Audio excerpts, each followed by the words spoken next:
Chapter 1. Cast into darkness, forest swallowed her whole. Alara stumbled forward, barefoot and bleeding, her silk nightgown torn and muddied from the rough hands that had dragged her from her bed. Behind her, the iron gates of her family's estate clanged shut with a finality that echoed through the ancient trees. No one came after her. No one called her name. They had thrown her out like refuse. The cold bit through the thin fabric, raising goose flesh across her arms and shoulders. November wind howled through the skeletal branches overhead, carrying with it the scent of rot and rain. She wrapped her arms around herself, teeth chattering, and forced her legs to keep moving. Though she had nowhere to go, her father's words still rang in her ears. "You've shamed us beyond repair. Let the forest take what we cannot bear to keep." All because she had refused Lord Ashford's proposal. All because she had dared to say no to a marriage that would have saved her family's dwindling fortune. Her younger sister had wept. Her mother had turned away. Her father had signed the order with a hand that never trembled. Alara's throat burned with unshed tears, but she refused to let them fall. She wouldn't give them that. Not anymore. The forest grew denser as she walked, the moonlight struggling to penetrate the canopy above. Roots snagged at her feet. Branches clawed at her hair. Every shadow seemed to breathe. And more than once she thought she heard footsteps that weren't her own. Stories surfaced in her mind, the ones the servants whispered when they thought no one of consequence was listening. Tales of the Blackwood Forest, where the old laws still held sway. Where mortals who wandered too deep were never seen again. Where they hunted the vampires. She had always dismissed such stories as peasant superstition, the kind of folklore meant to keep children obedient and workers from straying after dark. But now, alone and cast out, she wondered if her family had known exactly what they were doing when they chose this punishment. A branch snapped somewhere to her left. Alara froze, her heart hammering against her ribs. The wind had died. The forest had gone utterly, impossibly still. "Who's there?" Her voice came out smaller than she intended, swallowed by the oppressive silence. No answer. Only the weight of unseen eyes. She ran. Thorns tore at her skin and caught in her nightgown, but she didn't stop. Her lungs burned. Her vision blurred. She crashed through underbrush and leaped over fallen logs, driven by pure animal instinct that screamed danger, danger, run. The ground disappeared beneath her feet. She tumbled down a steep embankment, her shoulders slamming into rock, her head cracking against something hard. The world spun. When she finally stopped rolling, she lay at the bottom of a ravine, gasping and broken, staring up at a sliver of moon through the trees. Blood ran warm down her temple. Her left ankle throbbed with the kind of pain that meant she wouldn't be walking on it anytime soon. "Well," a voice said from the darkness above her, smooth and ancient and utterly inhuman. "What have we here?" Alara's breath caught. She tried to push herself up, but her body refused to cooperate. All she could do was watch as a figure descended the embankment with impossible grace, moving through shadows like they were part of him. When he stepped into the thin moonlight, she forgot how to breathe. He was beautiful in the way that storms were beautiful, dangerous and vast and utterly unconcerned with the damage they caused. Tall, with shoulders that spoke of warriors' training and a face carved from pale marble. Dark hair fell across his forehead, and his eyes were black as pitch, reflecting no light at all. "A mortal," he observed, tilting his head as he studied her. "Bleeding, alone, in my forest." He crouched beside her, and she caught the scent of night blooming jasmine and something older, darker. "Do you have any idea how foolish that is?" "I didn't." She had to stop, swallow against the pain lancing through her skull. "I didn't have a choice. There is always a choice." His gaze traveled over her torn nightgown, her bruised skin, the blood matting her hair. Something flickered in those bottomless eyes, though perhaps not a good one. He reached toward her face, and Alara flinched despite herself. The vampire stilled. "I'm not going to hurt you," he said, and there was something almost insulted in his tone. "Not yet anyway." Comforting. She managed through gritted teeth. The corner of his mouth twitched almost a smile, but not quite. He touched her temple with fingers that were cool and steady, and when he drew them back they were stained red. Head wound.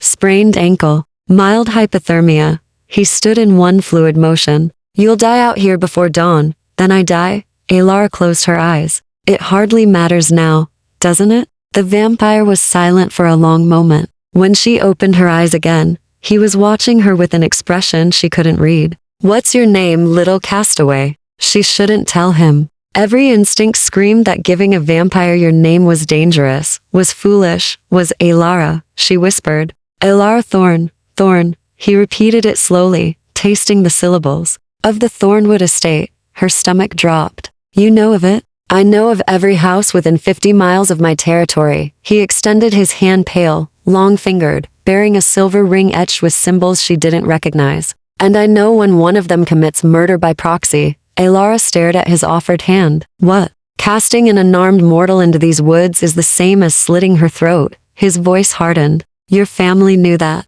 They counted on it. The truth of it settled over her like a shroud. Of course they had known. Her father had probably calculated it precisely, a death that couldn't be traced back to him, a scandal that would die with her in the darkness. Then why offer your hand? She asked bitterly. Why not finish what they started? The vampire's expression shifted into something that might have been curiosity. Because I despise waste, he said, and because I find myself intrigued. He was still waiting, hand extended, patient as stone. Alara looked at that pale hand, then up at his inhuman eyes, and made a choice that would change everything. She took it. His grip was firm and cold as he pulled her to her feet, or tried to. The moment weight touched her injured ankle, she gasped and would have fallen if he hadn't caught her. Before she could protest, he swept her up into his arms as though she weighed nothing at all. What are you doing? She demanded. Bringing you somewhere you won't die before I decide what to do with you. He began walking,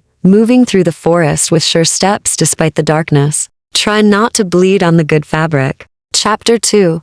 The Threshold of Night. Vampire's castle rose from the mountainside like a crown of broken teeth. Alara had lost consciousness somewhere during the journey, shock and blood loss finally claiming her, and when she woke, she found herself in a vast entrance hall lit by dozens of candles that cast dancing shadows across stone walls. The vampire carried her through corridors that seemed to stretch into infinity, past tapestries depicting battles she didn't recognize, and portraits of people whose eyes followed their passage. You're awake, he observed, without looking down at her. Where are we? Somewhere safe. He pushed open a heavy wooden door with his shoulder. Relatively speaking, the room beyond was larger than her entire bedchamber back home had been. A four-poster bed dominated one wall, draped in deep burgundy velvet. A fireplace tall enough to stand and roared with flames that provided actual warmth. Through arched windows, she could see the forest spreading below them like a dark sea. He set her down on the bed with unexpected gentleness, then stepped back as though her proximity burned him. Stay here, he commanded. Don't wander. Most of the castle is sealed, but the parts that aren't. He paused. Let's just say you wouldn't survive the tour. Wait. Alara struggled to sit up despite the spinning in her head. I don't even know your name. The vampire turned back, silhouetted against the firelight. For a moment she thought he wouldn't answer. Cashin, he said finally. Cashin Valdrin, lord of the northern house and keeper of these lands for the last 3 centuries. 3 centuries. The number settled over her like a weight. This being who had carried her so carefully through the forest had been walking the earth since before her great-great-grandparents were born. Why did you help me? She asked quietly. Something flickered across his face, too quick to name. I told you. I despise waste. He moved toward the door. Someone will bring you food and clothing. Try not to die before morning. That's the second time you've said that. Then perhaps you should take it seriously. He paused with his hand on the doorframe, his back still to her. Your family threw you away, Alara Thorn. But you are in my house now, under my protection, subject to my rules. Remember that. He left before she could respond, the door closing behind him with a soft click. Alara sat in the vast bed, trembling from cold and shock and a dozen other things she couldn't name. Her ankle throbbed, her head ached, but she was alive and warm and safe, for now. She must have slept, because when she opened her eyes again, pale dawnlight was seeping through the windows, and someone had left a tray of food on the table beside the bed. Bread, cheese, dried fruit, and a carafe of water. Simple fare, but more than she'd hoped for. Her nightgown had been ruined beyond repair, but someone had laid out fresh clothing, a simple dress of dark green wool, underthings, and soft leather boots that looked like they might actually fit. No corset, she noticed. Small mercies. Eating hurt. Dressing hurt worse. But Alara forced herself through both tasks, driven by a stubborn refusal to be helpless. Her ankle was swollen, but bearable if she moved carefully. The cut on her temple had scabbed over. She was examining her reflection in a tarnished mirror when the door opened without warning. A woman entered, or at least, something that had once been a woman. She was beautiful in the same unsettling way Cashin was, too perfect, too still, with eyes that held centuries of secrets. She wore a gown of midnight blue, and moved with the same predatory grace. So the woman said, studying Alara with open curiosity. "You're the stray Cashin dragged in." Alara straightened despite the pain. "And you are?" "Mira, his second."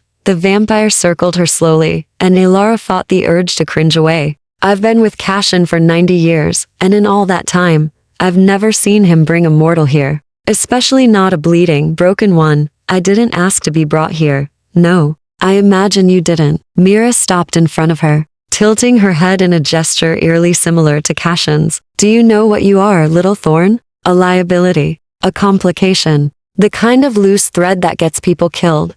Then why not just kill me?" Alara met her gaze steadily, refusing to show fear. "It would be simpler." Mira smiled, showing the barest hint of fang. "Because Cashin claimed you. And what Cashin claims no one in this house touches without his permission." She moved toward the door. "But I'd watch my step if I were you. Protection is a fragile thing, and immortals have very long memories for slights." She left as abruptly as she'd arrived, leaving Alara alone with her racing heart and 1,000 new questions. Cashin didn't return that day, or that night. Alara found herself trapped in the room, too afraid of Mira's warning to venture into the corridors beyond. Food appeared at regular intervals, always simple, always enough. The fire never died, but she was alone, with nothing but her thoughts and the vast, suffocating silence of the castle. By the second night, she was ready to scream from boredom and uncertainty. That's when she heard the voices. They came from somewhere below her window, low, urgent, and definitely not human.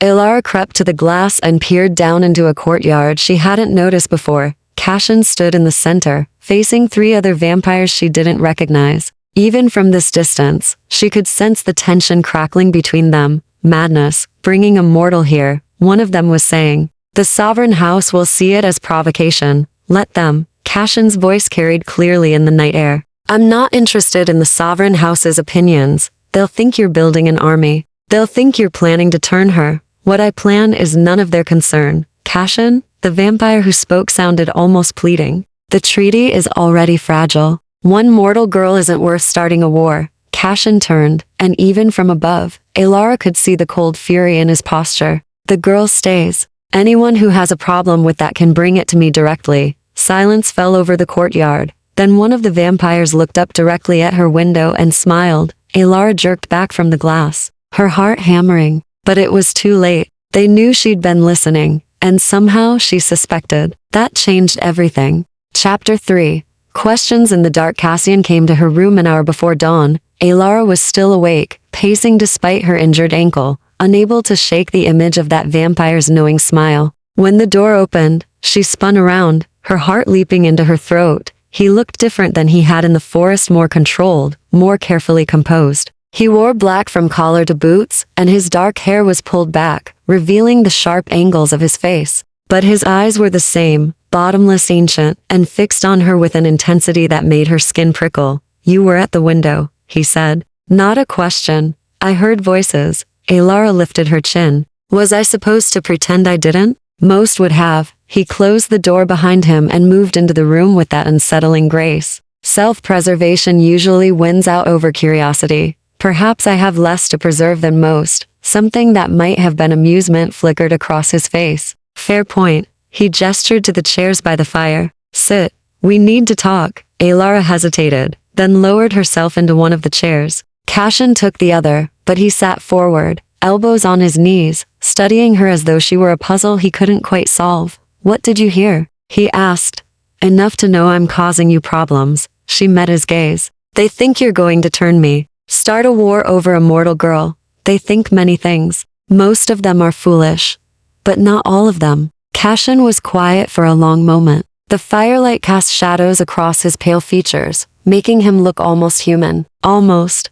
There are rules among our kind," he said finally. "Laws that govern how we interact with mortals. The treaty between the houses forbids unauthorized turnings, forbids keeping humans against their will, forbids," he paused, "attachment. The last word hung in the air between them. I'm not attached to you, Alara said quickly. And you're certainly not attached to me. You saved my life. That's all, is it? He leaned back, watching her with those unreadable eyes. Then why are you still here? I could have left you at the edge of the forest, pointed you toward the nearest town. Instead, I brought you into my home, gave you my protection, and publicly claimed you in front of witnesses. I didn't ask for any of that. No, you didn't. He stood abruptly, moving to the window where she'd stood watching earlier, which makes it all the more complicated. Alara's throat tightened. What happens now? Now, you tell me what you want. He turned back to face her. You can't go home, your family made that clear. But I can arrange passage to another city. Give you enough coin to start over. You'd be free. Free to what? I have no skills, no references, no family name I can claim anymore. The bitterness in her voice surprised even her. I'd be dead or worse, within a month, or, Cashin continued, as though she hadn't spoken, you stay here. Under my roof, under my protection. But that comes with costs you may not be willing to pay. What costs? He moved back to his chair, and this time when he sat, there was something almost vulnerable in his posture. You would be marked as mine in the eyes of every vampire in the region. The sovereign house would watch you. Other houses would see you as leverage. And you would live in a world that operates by rules you don't understand. Surrounded by creatures who could kill you without effort. You're trying to scare me. I'm trying to be honest with you. His voice softened. You deserve that much. Alara looked down at her hands, at the cuts and bruises that marked her expulsion from everything she'd ever known. Her family had thrown her away. Lord Ashford had been willing to marry her only for her dowry. Every person she'd ever trusted had betrayed her in the end. But this vampire, this ancient, dangerous being had carried her through the forest, had given her shelter and warmth and choice. If I stay, she said slowly, what would you expect from me? Nothing you're not willing to give. Cashin's gaze never wavered. I don't keep slaves, Alara. I don't force obedience. But I would expect honesty, trust, and your word that you won't betray what you learn here. And in return, safety, shelter, time to heal. He paused. And perhaps, answers to questions you didn't know you had. It wasn't a promise of comfort or ease. It wasn't even a promise of survival. But it was real, and it was more than anyone else had offered her. I'll stay, Alara said. Cashin nodded slowly, as though he'd expected no other answer. Then there are things you need to understand. Rules you need to follow. Such as, the castle has wings that are sealed. Don't try to open them. There are hours when I won't be available dawn to dusk primarily. Don't disturb me during those times. His expression grew serious. And most importantly, never, under any circumstances, invite another vampire into this house. Not without my explicit permission. Why would I? Because vampires can't enter a dwelling without invitation, he interrupted. It's one of the oldest laws. This castle is mine, my territory, my sanctuary. The moment you invite someone across the threshold, you give them power. Here, Alara absorbed this, filing it away with all the other impossible things she'd learned in the past 2 days. What about during the day? When you're unavailable? Mira will check on you. So will others. He stood again, and she realized he was preparing to leave. I know she seemed hostile. She's protective. Give her time. Time. Alara laughed without humor. You all have so much of it.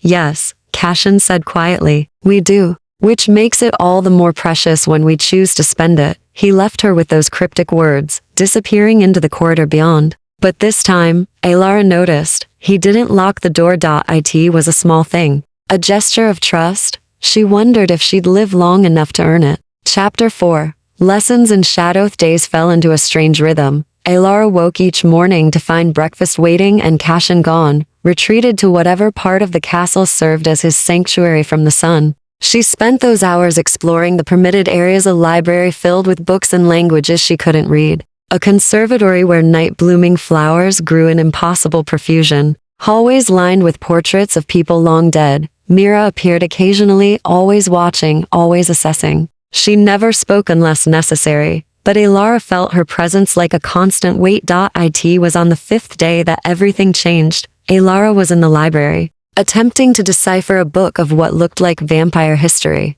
when she noticed the symbols etched into the windowsill. They matched the ones on Cashin's ring complex, interwoven patterns that seemed to shift when she looked at them directly. binding marks. She jumped, nearly dropping the book. Cashin stood in the doorway, silhouetted against the late afternoon sun that was just beginning to fade. He looked pale, almost translucent, and there was a tightness around his eyes that spoke of discomfort. "You're up early," Elara said, setting the book aside. "I thought you couldn't. I can tolerate twilight." "Barely." He moved into the room, staying carefully in the shadows. "The marks you were examining. They're protective wards. Very old magic." "Magic?" Elara moved closer to the window, tracing the symbols with her eyes. "I thought vampires were. I don't know. Scientific. A disease or curse of the blood. We're both and neither." Cashin settled into a chair far from the fading light. "Our existence defies your mortal categories. We are sustained by blood, yes, but we are also bound by laws that have nothing to do with biology." Elara turned to face him fully. "Teach me." "What?" "You said I live in a world with rules I don't understand. So teach me." She crossed her arms. "If I'm going to survive here, I need to know more than just don't open certain doors and don't invite strangers inside." Cashin studied her for a long moment, and she thought he might refuse. Then slowly, he nodded. "Very well. Lesson 1, Invitation and Threshold." He gestured for her to sit. "A vampire cannot enter a mortal dwelling without permission. Not a home, not a room claimed as private space. The threshold has power, ancient power that even we must respect. But this is your castle, yes, which means I can go anywhere I please. But if you were to claim this room as yours, truly claim it, not just occupy it, I would need your permission to enter." Elara blinked. "That seems limiting."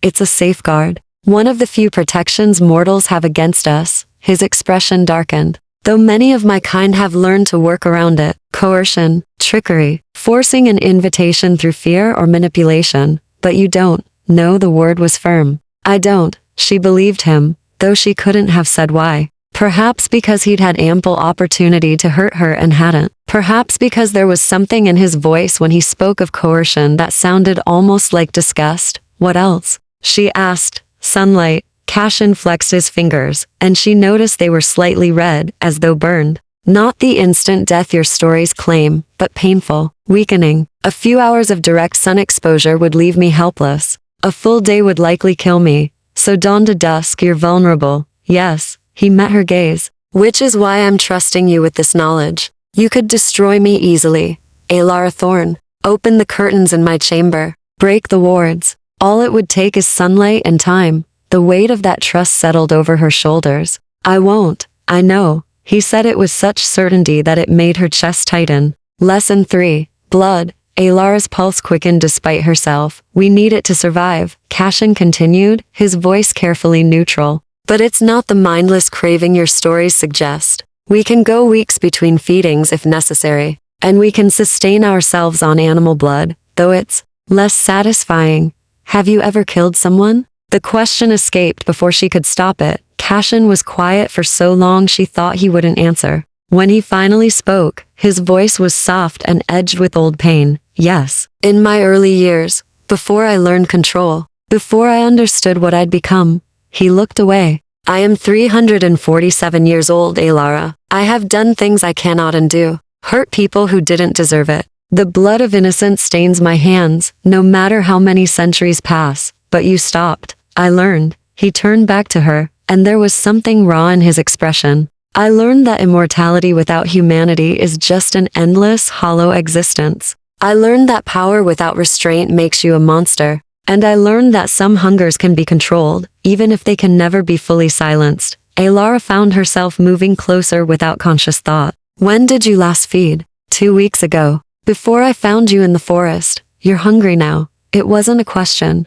"I'm always hungry." A bitter smile touched his lips. "But I manage." She should have been afraid. Every instinct should have been screaming at her to back away, to put distance between herself and this predator. Instead, she found herself wondering what it cost him to sit here, talking to her, when she could hear her own heartbeat pounding in the silence. "The sun's almost down," Cashin said abruptly, standing. "I have business to attend to. Mira will bring your dinner." He was at the door before Elara could respond. "Cashin?" she called. He paused, looking back. "Thank you for the lesson." Something shifted in his expression, surprise, maybe, or something softer she couldn't name. "Tomorrow," he said, "I'll teach you about the houses. The politics that govern our kind. You'll need to understand them if you're going to survive what's coming. Then he was gone, leaving her alone with the weight of those ominous final words. Chapter 5. The Sovereign's Masagathi came at midnight. Alara was in her room,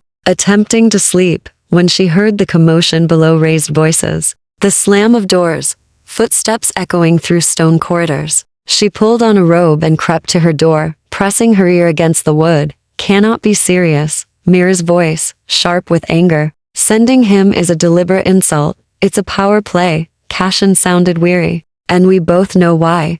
Then send them away. You don't owe the sovereign house anything. If I refuse the messenger, it's the same as declaring war. Silence. Then Mira, quieter. Is she worth that risk? Alara's breath caught. They were talking about her. That's not the question, Cashin said. The question is whether I'm willing to let them dictate who I shelter in my own territory. And the answer is no. More footsteps. Then a third voice, male, smooth as silk and cold as winter. Lord Valdrin. How rustic your home remains. I'd forgotten how the northern house clings to these crumbling relics. Alara eased her door open just enough to peer into the corridor. 3 floors below, in the entrance hall, she could see figures gathered. Cashin and Mira stood on one side. Opposite them stood a vampire in elaborate crimson robes, flanked by 2 guards in black armor. The vampire in red was beautiful in a way that made her skin crawl to perfect. Too symmetrical, with golden hair and eyes like chips of amber. He moved through the hall as though he owned it, examining tapestries and furniture with obvious disdain. State your business, Lucian, Cashin said flatly, so hostile. And here I thought we were old friends. Lucian smiled, showing teeth. I bring greetings from Lady Serafini, sovereign of the Eastern Covenant. She wishes to extend her. Congratulations on your recent acquisition. I haven't acquired anything. No? Lucian's gaze drifted upward, and Alara jerked back from the door. But not quickly enough. Then the rumors are false? You haven't taken a mortal pet into your keeping? What I do in my own house is not the sovereign's concern. Oh, but it is. Lucian circled slowly, his voice taking on a lecturing tone. The treaty is quite clear. Article 7, subsection 3. No house shall create new vampires without council approval. Article 9. No house shall keep mortals against their will. Article 12. I know the treaty. Cashin interrupted. Every word. And I've broken none of it. Haven't you? Lucian stopped, fixing him with that unsettling golden stare. A mortal woman, alone and unchaperoned, living under your roof, sleeping under your protection. Tell me, Valdrin, does she stay here of her own free will? Or have you, perhaps, encouraged her compliance? Mira moved, but Cashin held up a hand. She stays because she chooses to, he said quietly. I've offered her safe passage elsewhere. She declined. How convenient. Lucian's smile widened. Then you won't mind if I speak with her. Confirm this choice for myself. No, the word rang through the hall like a bell. Lucian's expression didn't change, but the temperature in the room seemed to drop. No, she's under my protection. That means she doesn't answer to the sovereign house. She doesn't answer to you. Cashin's voice was steel. If Serafini has questions, she can bring them to me directly. Not send her lapdog to harass guests in my home. For a moment, Alara thought Lucian would attack. The guards shifted, hands moving to weapons. Mira tensed, ready to spring. Then Lucian laughed, a sound like breaking glass. Very well. Keep your pet, Valdrin. Keep her close. He moved toward the door, his guards following. But know this, the sovereign is watching. And when you slip, when you give in to the hunger we both know burns in you every moment she's near, the treaty will come down on you like a hammer. He paused at the threshold, looking back. We've all seen what happens when your kind falls in love with mortals. It never ends well. Not for them. And certainly not for you. The door slammed shut behind them, and the castle fell into ringing silence. Alara stumbled back from her door, her heart racing. She barely made it to the chair before her legs gave out. Falls in love with mortals. The words echoed in her mind, absurd and terrifying in equal measure. Cashin didn't love her. He barely knew her. He'd saved her life, yes, but that was just. The door to her room opened without warning. Cashin stood in the doorway, and for the first time since she'd met him, he looked genuinely shaken. His careful composure had cracked. revealing something raw beneath. You heard, he said. Alara nodded mutely. He crossed the room in 3 strides and knelt in front of her chair, bringing them eye to eye. I need you to understand something. Lucian wasn't entirely wrong. Her throat tightened. About what? About the danger you're in by staying here. About how the sovereign house sees you. He gripped the arms of her chair, his knuckles white. They think I'm building to something. A turning, a blood bond, a challenge to their authority. And they won't wait for proof before they act. Then what do? We do nothing. You leave. Tonight, I'll have Mira escort you to the border. Give you enough coin to know. Alara surprised herself with the force of the word. I told you I'd stay. I meant it. That was before you understood what it meant. I understand perfectly. She leaned forward, holding his gaze.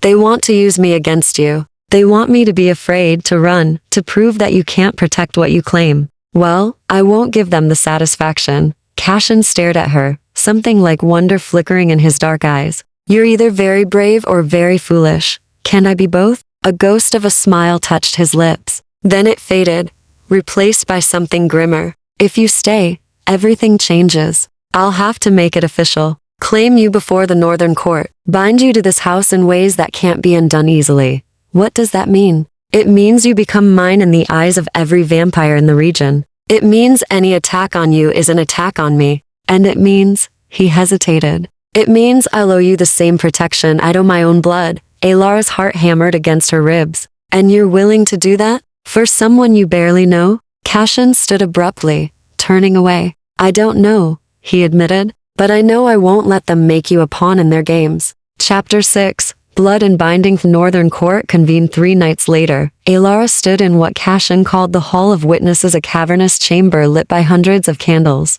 their flames reflecting off walls of polished black stone. Vampires filled the space, perhaps 24 of them, watching her with eyes that ranged from curious to hostile to hungry. She wore a gown Mira had provided, deep midnight blue with silver embroidery that caught the light. It was beautiful and terrifying, making her feel like a sacrifice dressed for slaughter. Cashin stood at the center of the hall, commanding attention without effort. He wore formal robes of black and silver, his dark hair unbound, falling past his shoulders. He looked every inch the ancient lord, and when he spoke, his voice carried to every corner of the vast space. I have called you here as witnesses, he began, to formalize what many of you already know. The mortal woman, Alara Thorne, has taken shelter in this house. She remains here of her own free will. Under my protection, murmurs rippled through the assembled vampires. The sovereign house questions this arrangement, Cashin continued. They suggest coercion. They imply treaty violations.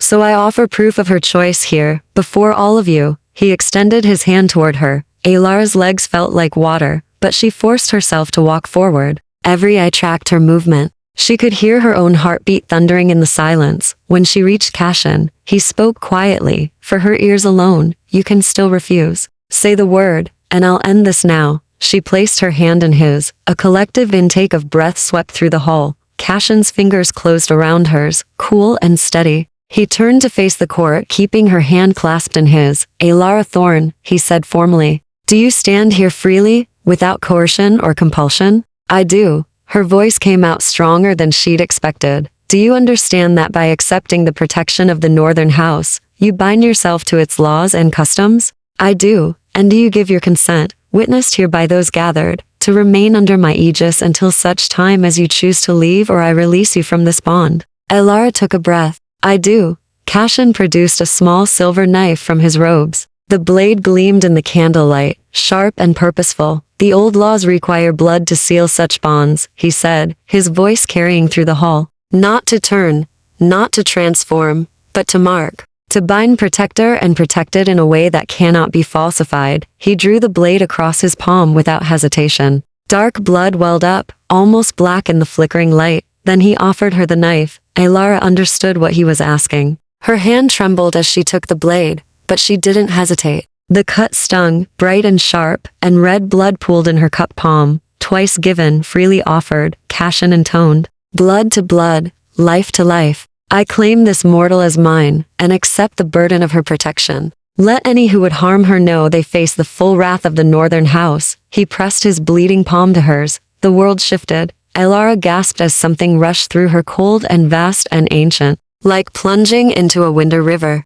She felt Cashin's presence in her mind, not thoughts exactly, but awareness. His age, his power, the careful control he maintained over the hunger that lived beneath his skin, and beneath that, something she hadn't expected, loneliness. Centuries of it, worn smooth like river stones. Then the sensation faded, leaving her breathless and shaking. Cashin steadied her with his free hand, his dark eyes searching her face. "Are you all right?" She nodded, unable to speak. He turned back to the court, still holding her bloodied hand. "It is done. Elara Thorn is under the protection of the Northern House. Any who challenge this, speak now." Silence. Heavy and weighted, then a vampire near the back spoke, a woman with silver hair and eyes like ice. "And when she dies, Lord Valdrin, mortals are fragile." Brief. "What then?" "Then I mourn her," Cashin said simply, "as I have mourned others, and if the Sovereign House demands her surrender, then they will be refused,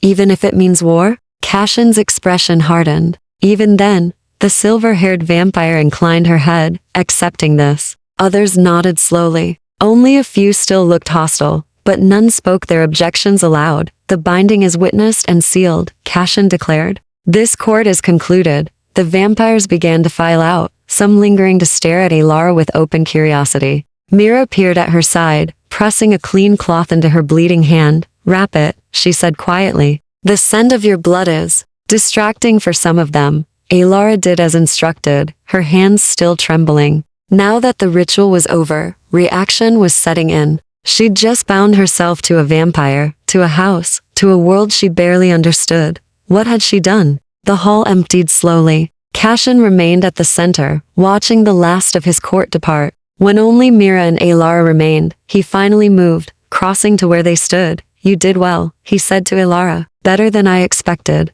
I felt," she struggled for words. "When our blood touched, I felt you. Inside my head.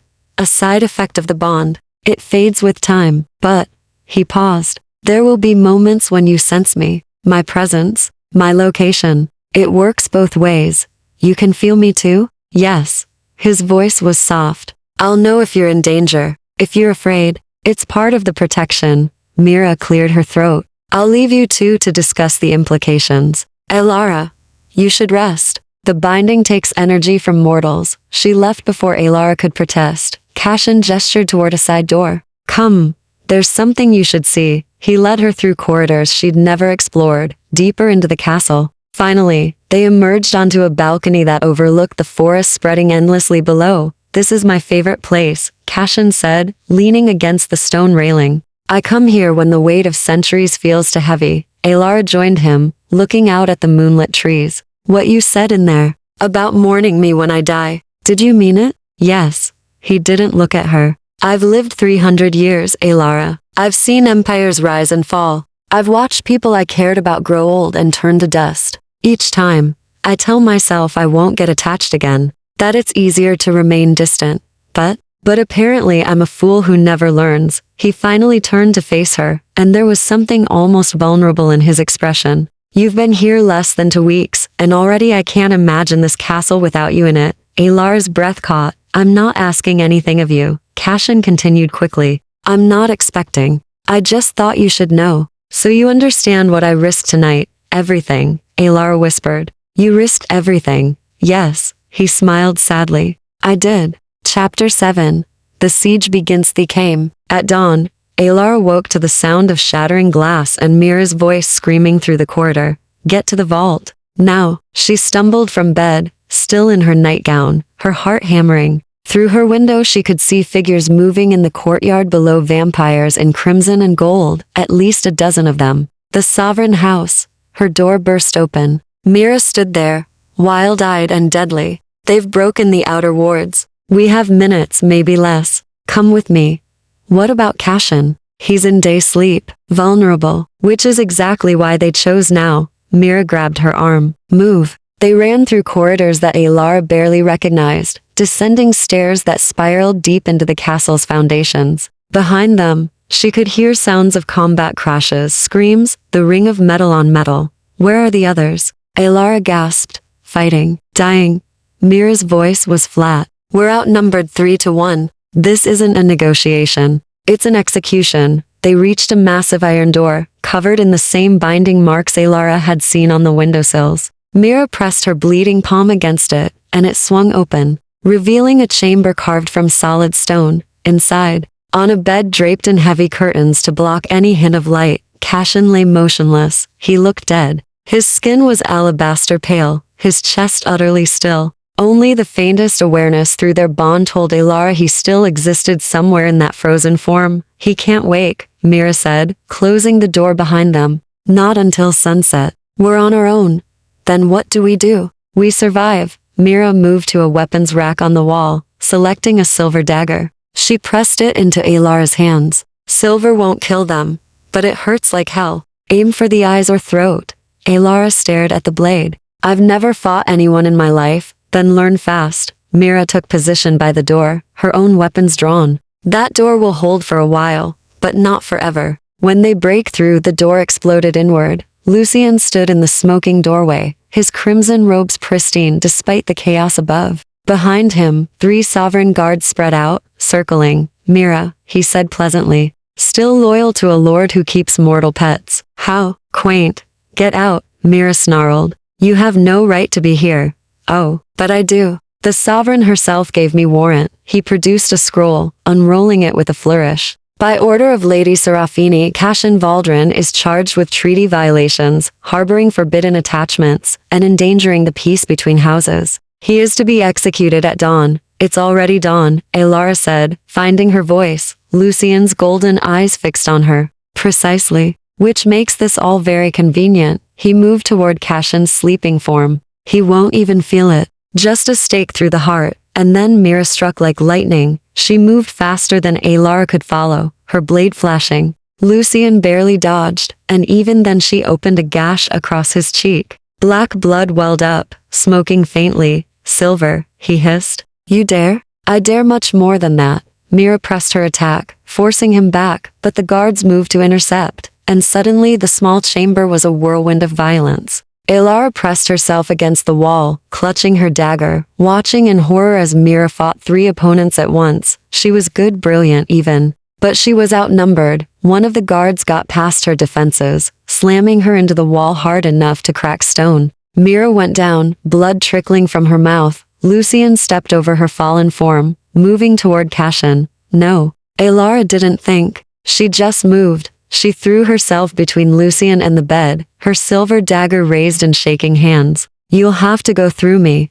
Lucien paused, then laughed. How delightfully romantic. The mortal defending her monster. He reached out, almost gently, and plucked the dagger from her grip as though she were a child. But mortals break so easily. He backhanded her across the face. Alara hit the floor hard, tasting blood. Her vision swam. Through the haze of pain, she saw Lucien produce a wooden stake from his robes, turning toward Cashin's helpless form. No, this can't be how it ends. And then she remembered. The bond. Blood to blood. Life to life. She could feel Cashin in the back of her mind, distant, dormant, but there, connected to her in ways she barely understood. Alara pressed her bleeding palm against the stone floor and reached through that connection with everything she had. Wake up. Please, wake up. For a moment, nothing happened. Then Cashin's eyes snapped open. They were completely black, no whites, no iris, just fathomless darkness. He moved with a speed that defied physics, his hand closing around Lucien's wrist before the stake could descend. You, Cashin said, his voice deeper than Alara had ever heard it, resonating with something ancient and terrible, are in my sanctuary. You attacked my people, and you threatened what is mine. Lucien's confident smile faltered. Cashin twisted, and Lucien's wrist snapped with a sound like breaking branches. The stake clattered to the floor. The sovereign will, Lucien began. Tell Serafini, Cashin interrupted, still in that terrible voice, that if she wants war, she can come herself. Not send lackeys to murder me in my sleep. He released Lucien, who stumbled backward. Get out. Take your guards. And know that you are only alive because I choose to send a message instead of a corpse. Lucien fled. The guards followed, supporting their injured leader as they retreated up the stairs. The moment they were gone, Cashin swayed. The blackness faded from his eyes, replaced by his normal dark gaze. He looked down at Alara, still on the floor, and something like horror crossed his face. You woke me during day sleep, he said hoarsely. That should be impossible. The bond, Alara whispered. I felt you, and I just reached. Mira groaned, pushing herself upright. That bond shouldn't be strong enough for that. Not unless. She looked between them, understanding dawning. Oh no, what? Alara asked. Cashin closed his eyes. The bond only grows that strong when the feelings behind it are genuine. When there's actual don't say it, Mira interrupted. Please don't say it. But Alara could see the truth in Cashin's face. In the way he looked at her, like she was something precious and terrifying all at once. Everything had just changed. Again. Chapter 8. Aftermath and Truth Castle felt like a tomb in the hours after the attack. Alara sat in the infirmary while Mira tended to her injuries, bruised ribs, a split lip, and a gash on her temple where she'd hit the floor. Around them, other members of the northern house lay wounded or worse. 2 vampires hadn't survived the assault. Hold still, Mira said, pressing a cold cloth to Alara's face. Her own wounds had already begun healing, the gashes closing themselves with a natural speed. I'm sorry, Alara whispered. For what? For this. All of this. They came because of me. Mira was quiet for a moment, her hands gentle despite her usual sharpness. They came because the sovereign house is testing boundaries. You were just the excuse. She pulled back, studying Alara with those ancient eyes. But what you did down there, waking Cashin during day sleep, that shouldn't have been possible. I know. You said. Do you understand what it means? Mira's expression was grave. The bond between you two isn't just protection anymore. It's something deeper. Something that terrifies me, frankly. Where is he? Alara asked, avoiding the real question. In his chambers. Trying to repair the wards you shattered when you pulled him awake. Mira stood, gathering her supplies. He needs rest. The sun is still up, and forcing himself conscious during daylight nearly killed him. But he saved us. You saved him first. Mira paused at the door. That matters to him more than you know. Perhaps more than it should. She left, and Alara was alone with her thoughts and the quiet groans of the wounded. Sunset came slowly. Alara had returned to her room, cleaned herself properly, and changed into a simple dress. Her body ached, but the physical pain was nothing compared to the turmoil in her chest. The bond only grows that strong when the feelings behind it are genuine. She pressed her palm against her sternum, feeling her heart beat beneath. Through the bond, she could sense Cashin stirring as darkness fell. His presence felt different now, closer, warmer, as though a wall between them had crumbled. When the knock came at her door, she already knew who it was. Come in, she called. Cashin entered, and her breath caught. He looked exhausted, shadows under his eyes, his skin even paler than usual. But there was something in his expression that made her chest tighten. Fear. How are you? He asked quietly. Bruised. I'll heal. Alara stood, suddenly unable to sit still. You shouldn't be up. Mira said you need to rest. I needed to see you. He closed the door behind him, leaning against it as though he needed the support. To thank you. What you did was incredibly brave and incredibly foolish. I couldn't let him kill you. I know. He moved into the room, stopping a careful distance away. That's what terrifies me. Silence stretched between them, heavy with everything, and said, we need to talk about the bond. Cashin said finally. Do we? Alara wrapped her arms around herself. Or can we just pretend it's normal? That it doesn't mean anything? We could. His voice was soft, but we'd both know we were lying. She turned away, moving to the window. Outside, the forest stretched endlessly, beautiful and dangerous in equal measure. Like everything in this world she'd stumbled into. Tell me what you feel, Cashin said from behind her. Through the bond. Right now. Alara closed her eyes, reaching for that thread of connection. You're tired, worried, and she paused, her throat tightening. Afraid? Of what? Of hurting me. Of being what they say you are, a monster who destroys everything he cares about. She heard him move closer, felt the cool presence of him at her back. And what do you feel? He asked, his voice barely a whisper. Alara opened her eyes, watching their reflection in the darkened glass. Him standing behind her, close, but not touching. Her, small and mortal and impossibly fragile compared to him. Safe, she admitted. When I'm near you, despite everything, I feel safe, protected.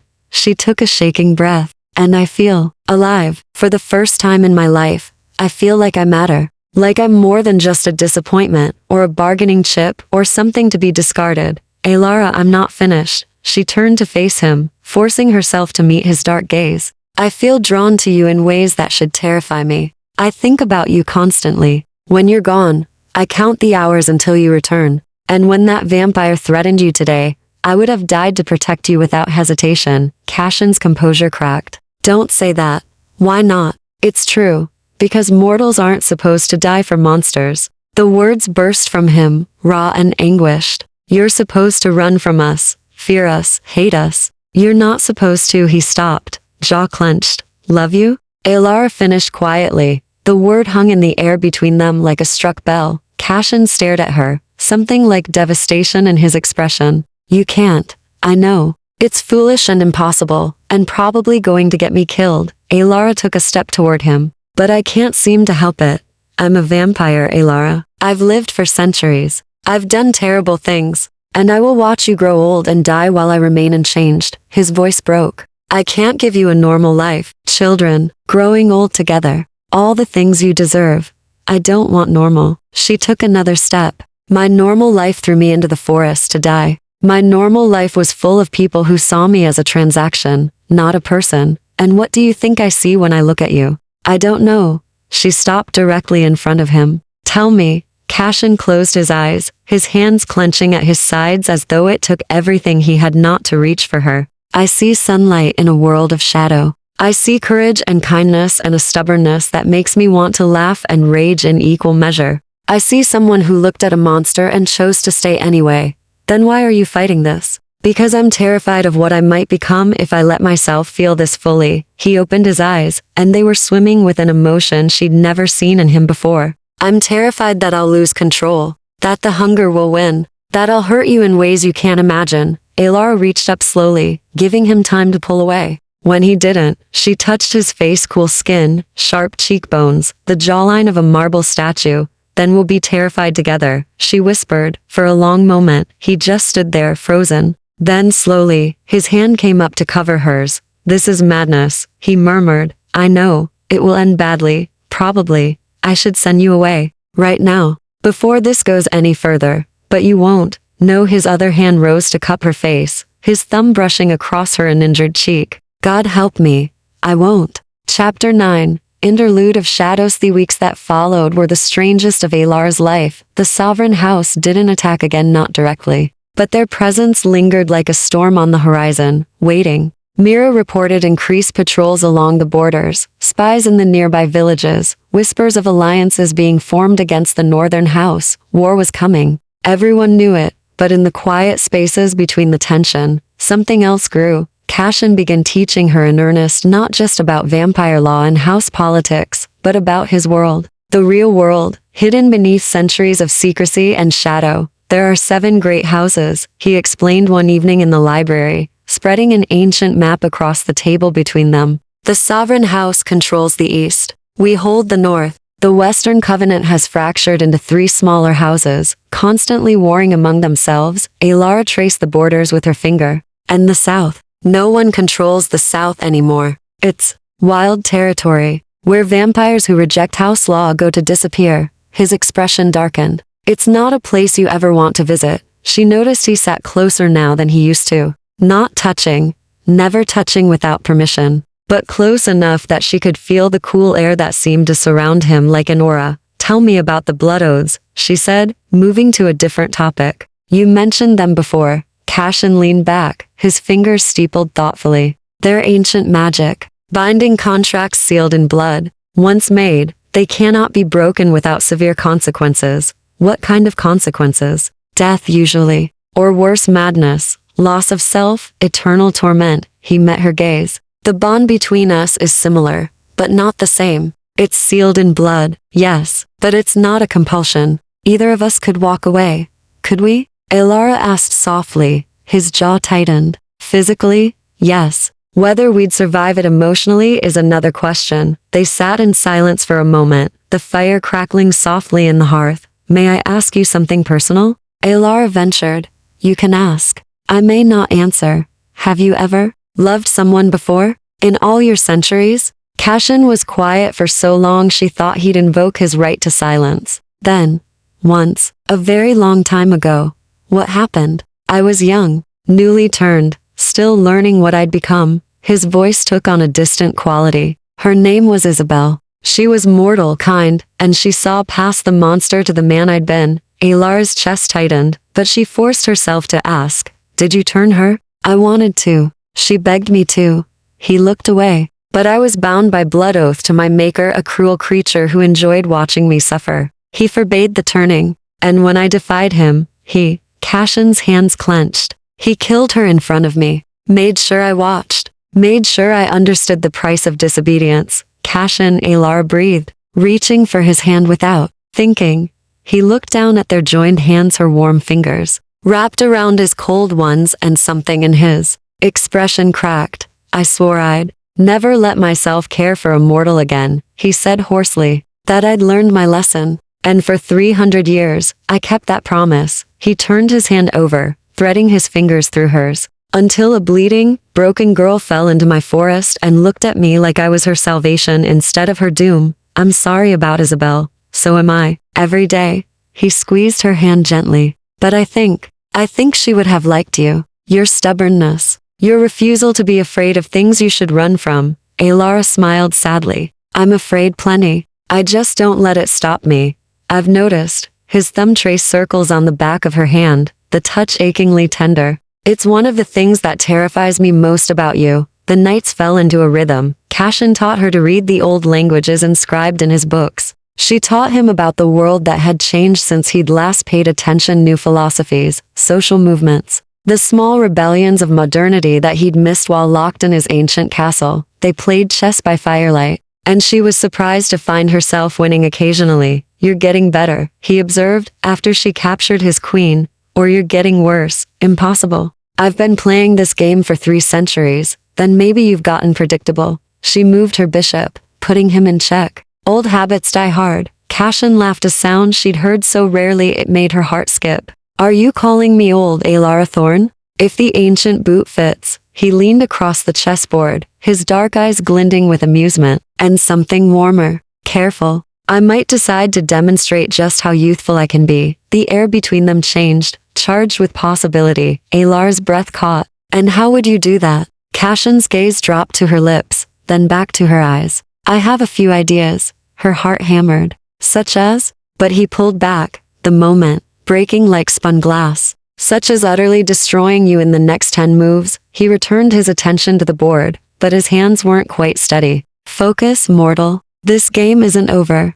It was always like this." Moments of closeness followed by careful retreat. Cashin drew lines he refused to cross, even as Alara felt the bond between them strengthening with each passing day. She understood why. The fear that lived in him, the certainty that he would somehow destroy her if he let himself love her fully. But understanding didn't make the distance any less frustrating. One night, she found him on the balcony overlooking the forest, the place he'd shown her after the binding ceremony. He stood at the railing, utterly still, staring out at the darkness. "Couldn't sleep?" she asked, joining him.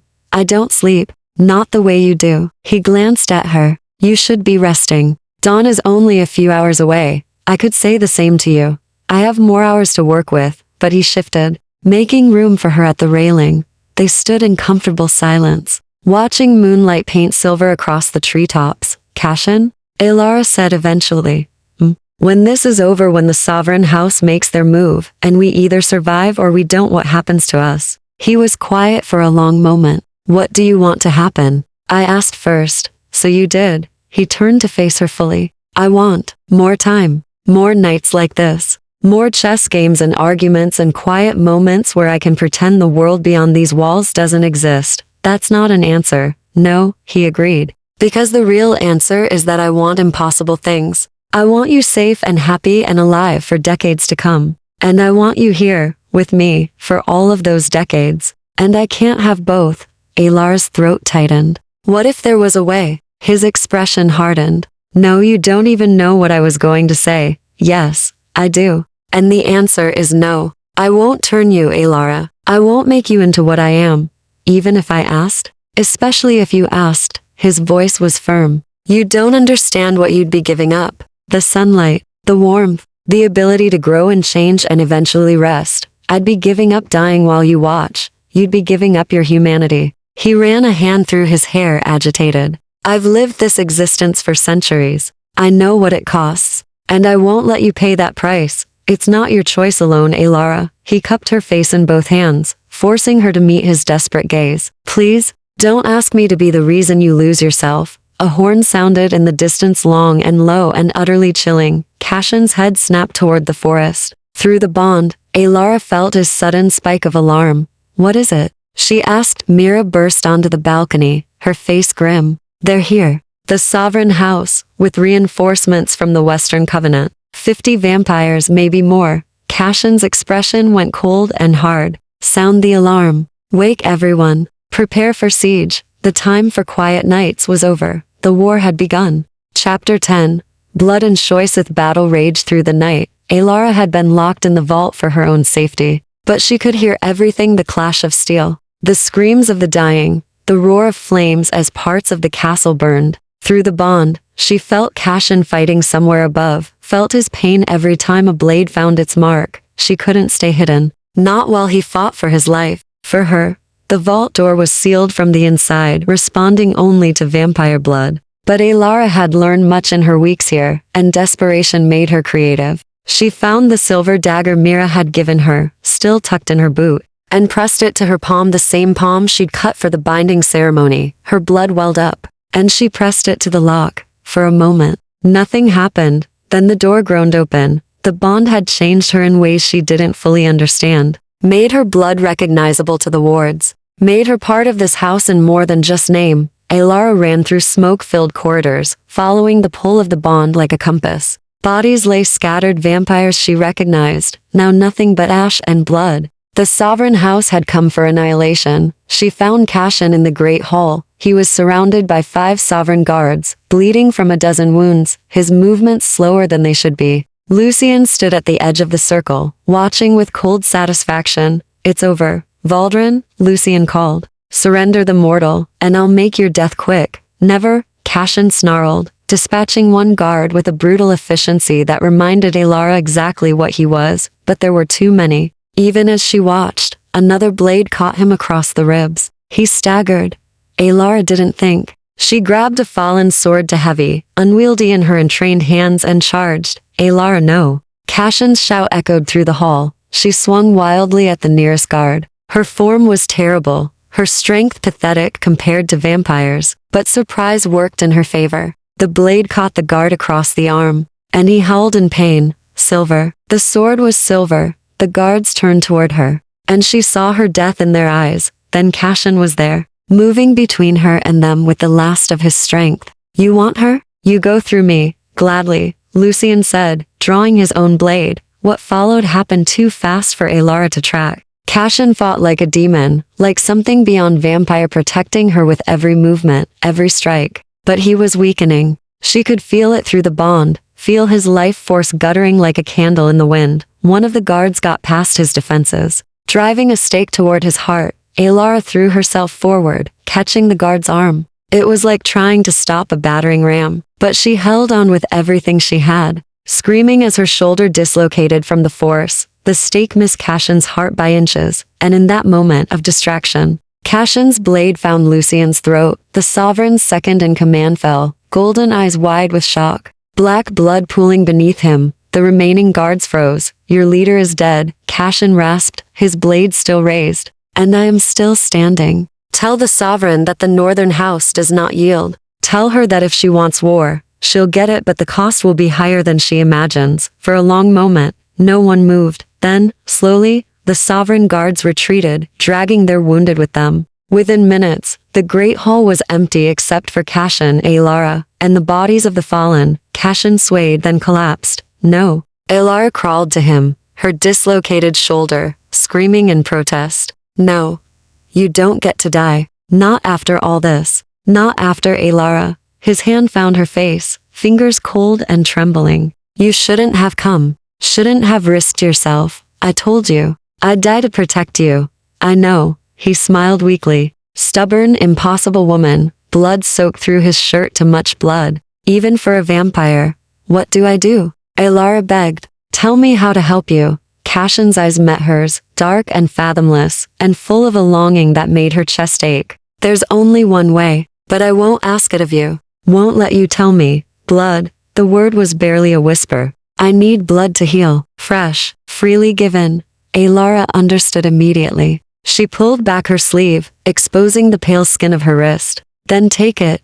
Alara, no. If I feed from you now, in this state, I might not be able to stop. I trust you. She pressed her wrist to his lips. I choose this. I choose you. For one agonizing moment he resisted. Then hunger and survival instinct won. His fangs pierced her skin. The sensation was unlike anything Alara had imagined, not pain exactly, but intensity. She felt him drawing her life into himself, felt the bond between them blazing like the sun. And through it all, she felt his gratitude, his love, his absolute terror at what he was doing. The world began to gray at the edges. Too much, she thought distantly. He's taking too much. But just as consciousness started to slip away, Cashin pulled back with a gasp. His wounds were already closing, color returning to his ashen skin. He gathered her against his chest, pressing his hand to the bite mark to stop the bleeding. Forgive me, he whispered into her hair. Forgive me, forgive me. Nothing to forgive. Her voice came out slurred. You're alive. That's all that matters. Mira appeared in the doorway, battered, but alive. She took in the scene, Cashin holding Alara, blood on both their lips, and her expression softened. The Sovereign's forces have retreated, she reported quietly. We won, barely. Cashin nodded, still holding Alara like she might disappear. Casualties? 6 dead. Most of us wounded. But we're alive. Mira's gaze shifted to Alara. She needs medical attention. And rest. Lots of rest. I'll take care of her. Cashin stood, lifting Alara effortlessly despite his own injuries. I always will. 3 days later, Alara woke in her own bed. Cashin sat in the chair beside her, watching over her sleep, as he apparently had been for days. When her eyes opened, relief flooded his features. You're awake. How long? She croaked. 3 days. You lost a lot of blood. Guilt shadowed his expression. Too much. I should have stopped sooner. But you did stop. Alara reached for his hand. That's what matters. He brought her hand to his lips, kissing her knuckles gently. The Sovereign House sent an envoy. They're calling for a formal truce. Apparently Lucien's death has complicated their leadership. So it's over? For now. Cashin's expression was cautious. The treaty still stands. You're still mortal. Nothing has truly changed. Everything has changed, Alara corrected softly. He couldn't argue with that. They sat in silence for a moment. Their hands clasped, the bond between them humming with contentment. What happens now? Alara asked finally. Cashin smiled, a real smile, warm and genuine. Now, you heal. You rest. And when you're strong enough, he paused. I'd like to show you the world beyond these walls. The parts that are beautiful instead of dangerous. If you'll let me. As what? Your ward? Your protected mortal? As my partner. The words came out fierce and certain. As the woman who saved my life and my soul. As someone he stopped, struggling.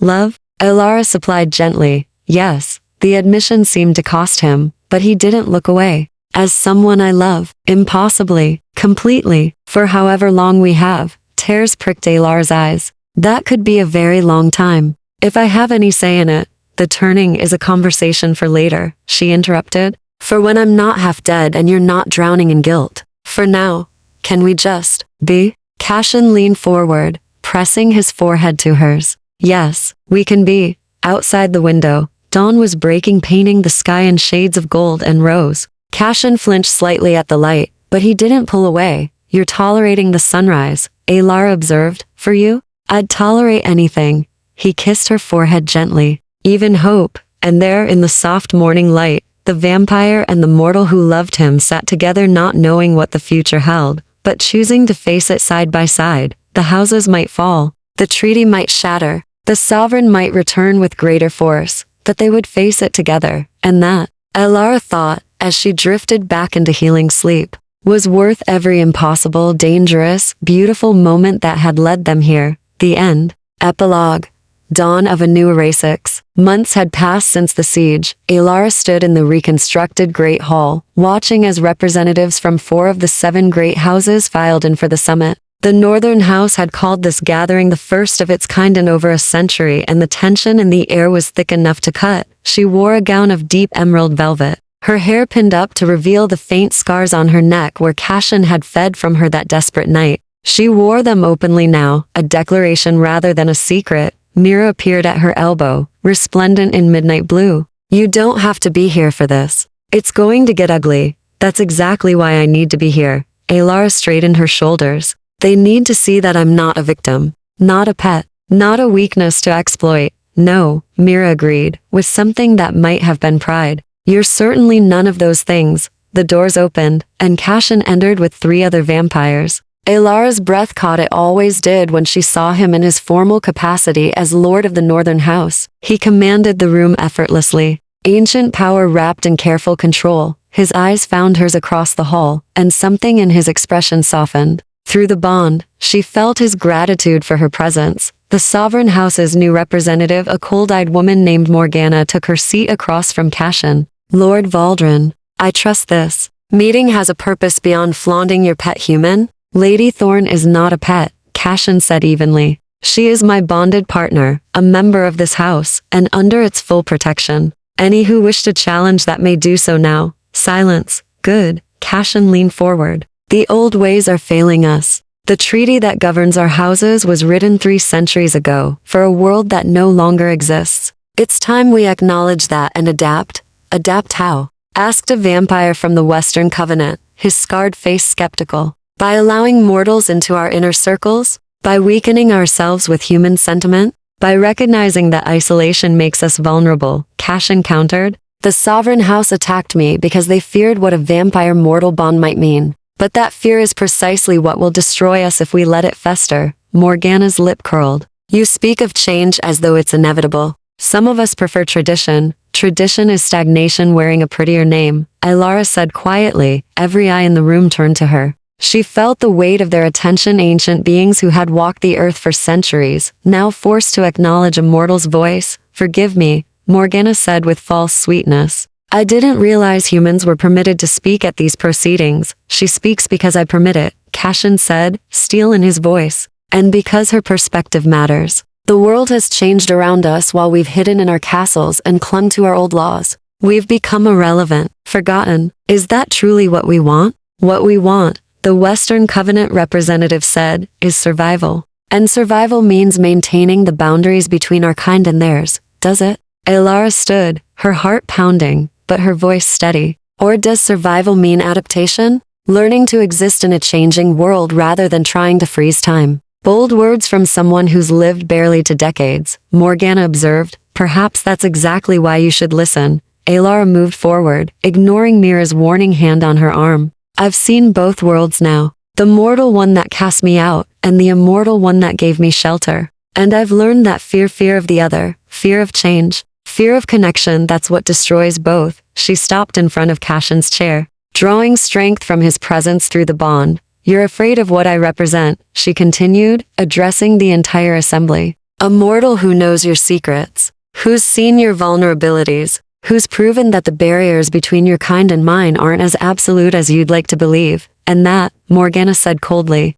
"is precisely why you're dangerous." Or, Cashin interjected, standing to join Alara, "it's why she's valuable. The treaty needs revision. The houses need new alliances. And perhaps, just perhaps, we need to stop seeing mortals as threats or prey, and start seeing them as potential partners." "You're suggesting we all take mortal companions?" The Western representative sounded appalled. "I'm suggesting we stop making it a death sentence when we do." Cashin's hand found Alara's, their fingers intertwining naturally. "I'm suggesting we acknowledge that love and loyalty don't recognize the boundaries we've drawn. And I'm suggesting that a house that embraces both strength and compassion might survive the coming centuries better than one that clings only to fear." The hall erupted into argument. Alara stood beside Cashin, listening to vampires debate the future of their world, and felt a strange sense of peace. Change wouldn't come easily. The old guard would resist. Some houses would never accept what she and Cashin represented, but seeds had been planted. Questions had been raised, and that was enough for now. Later, after the summit had dissolved into uneasy detent and the representatives had departed, Alara found Cashin on their balcony, the place that had become theirs over the months, that went about as well as expected, she said, joining him at the railing. Meaning terribly? He pulled her against his side, and she leaned into his cool strength, meaning the conversation has started. That's more than we had before. Cashin pressed a kiss to her temple. You were magnificent in there, fearless. I was terrified. I know. That's what made it magnificent. He turned her to face him, his dark eyes serious. Alara, there's something we need to discuss. Something I've been avoiding. Her stomach tightened. What? Your mortality. He cupped her face gently. You're aging, growing, changing, all the things mortals do. And he paused, struggling. I watch you sleep and count the heartbeats you have left, and it terrifies me. Cashin, let me finish, please. He took a breath he didn't need. 6 months ago, I told you I'd never turn you. That I wouldn't let you give up your humanity for me. And I meant it. But I also can't bear the thought of losing you. Of watching you fade while I remain. Alara's heart hammered. What are you saying? I'm saying the choice is yours. It always has been. His thumb brushed her cheek. If you want mortality and natural life, children, growing old in the sun, I'll cherish every moment we have and let you go when the time comes. It will destroy me, but I'll do it. And if I choose differently, then I'll turn you. Not now, you're too young. You haven't lived enough. But someday, when you've experienced everything you want from mortal life, when you're ready to trade the sun for the stars, his voice dropped to a whisper. When you're ready to walk through eternity with me. Tears spilled down Alara's cheeks. You'd really do that? After everything you said about not wanting to take my humanity? Your humanity isn't in your heartbeat, Alara. It's in your compassion, your courage, your stubborn refusal to accept injustice. He smiled softly. Those things don't die when the body transforms. I've learned that from watching you. She kissed him, then deep and desperate and full of promise. When they finally pulled apart, both were trembling. I don't know what I want yet, she admitted. The thought of immortality terrifies me almost as much as the thought of leaving you. Then we have time to figure it out. Years even. Cashin rested his forehead against hers. No pressure, no expectations. Just possibilities.